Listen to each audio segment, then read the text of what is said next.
Hi guys, welcome back sa aking YouTube channel. So ayun guys, nagpahayag ng suporta ang aktres na si Maha Salvador para kay Sen Kiko Pangilinan. So makikita natin ngayon sa Facebook post ni Maha Salvador. No? So ayan guys, sabi niya dito, sa 25 years ni Kuya Kiko Pangilinan sa public service, ni minsan di nasangkot si Kuya Kiko sa anumang korupsyon o kalokohan, tapat at totoong naglingkod bayan, walang bahid ng katiwalian.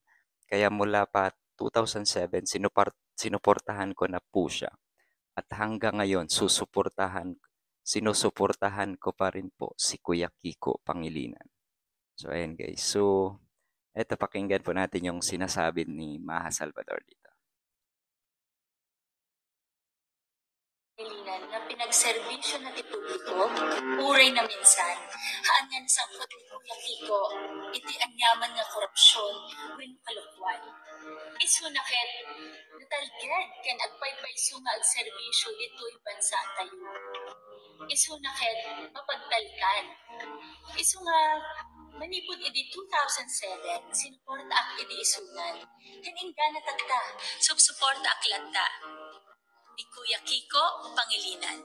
Kuya Kiko Pangilinan, dito'y sa puso tayo.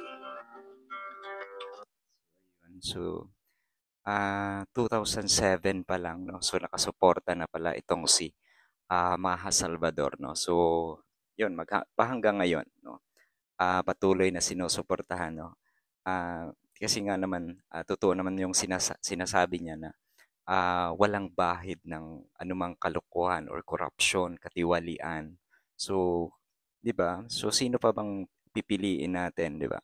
So, yung matitino na, maayos na, handang maglingkod, no, at paglingkuran ang taong bayan. No? So, 'di ba? So, ang galing, no?